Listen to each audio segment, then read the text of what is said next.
Well, you got to wash your hands. That's quite understandable. You should be doing that, right? Recent studies show after the pandemic, majority of Americans wash their hands typically 6 to 9 times a day. The CDC strongly suggests using soap and water when it's available, but does state that alcohol-based sanitizers are acceptable as an alternative. Now, researchers at UGA may have a breakthrough, a long-lasting gel that kills tough germs better than that alcohol-based sanitizer. With us now is Elizabeth Brisbo, the associate professor at UGA's College of Engineering. Welcome to the show, Elizabeth.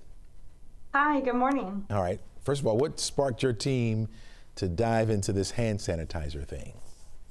Well, just like you were talking about, in general, the society now has a lot of heightened awareness related to health and trying to avoid spread of infectious diseases.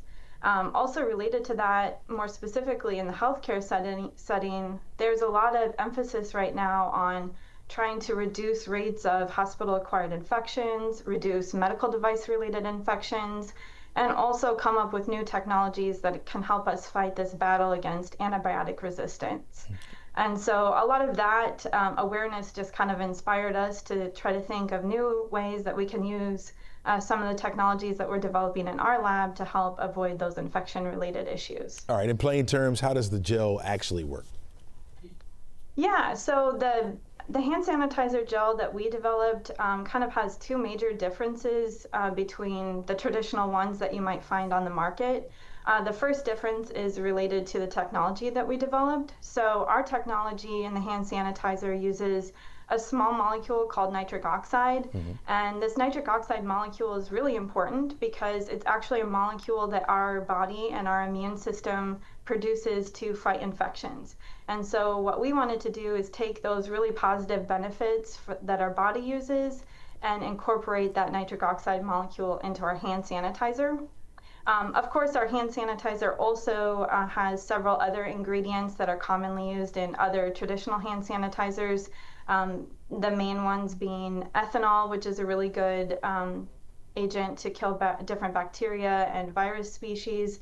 We also incorporated tea tree oil, which is an essential oil used in many products to also provide antimicrobial activity.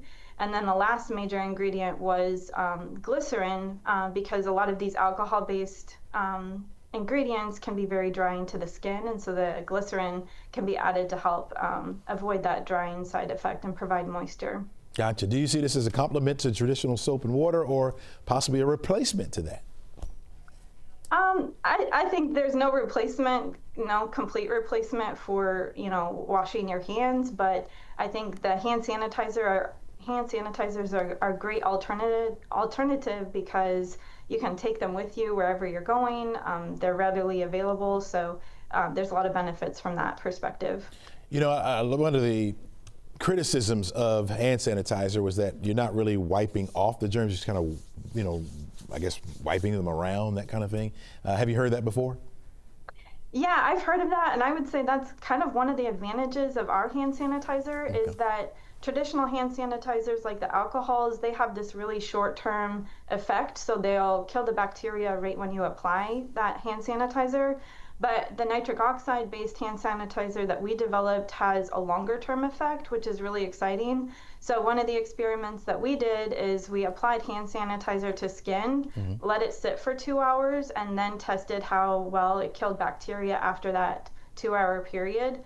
And we found that our nitric oxide-based hand sanitizer, after 2 hours from that initial application, killed 90% more bacteria than traditional hand sanitizer. Wow. My wife is a nurse. Those in the health field, they use hand sanitizer all the time. She's always talking about how it dries out her skin, that kind of thing. Is this more of a game changer for them or for all of us? I think it has potential everywhere. I mean, certainly there's a lot of benefits in a healthcare setting because you're trying to be more careful around those patients who are, addressing or facing different health issues. But even everyday people could benefit from this technology. Oh yeah, I'd use it. I'd try it at least. What's the timeline for getting this product out of the lab and into the hands of customers? Yeah, so I hope it's soon, but to be honest with you, it probably will take a few more years. Part of that is related to the fact that we need to do some additional testing. So the study that we completed and recently published shows the potential for this new technology, and we showed that it could kill a couple of bacteria strains that are really common. But some of that additional research is going to be related to doing additional testing against more bacteria that are common, and also viruses, because we haven't explored that yet. Yeah. And then there's also a lot of additional testing required by the FDA as well. So we'll need a few more years to complete all of those studies. But I would say that we've done our best to set ourselves up for success in that direction. We filed patents to protect this technology, and we also have a startup company that's kind of leading all the efforts in this commercialization direction. Elizabeth, you got a name for it yet? Not a specific name, although in the paper we called it NORel, which kind of stands for nitric oxide release.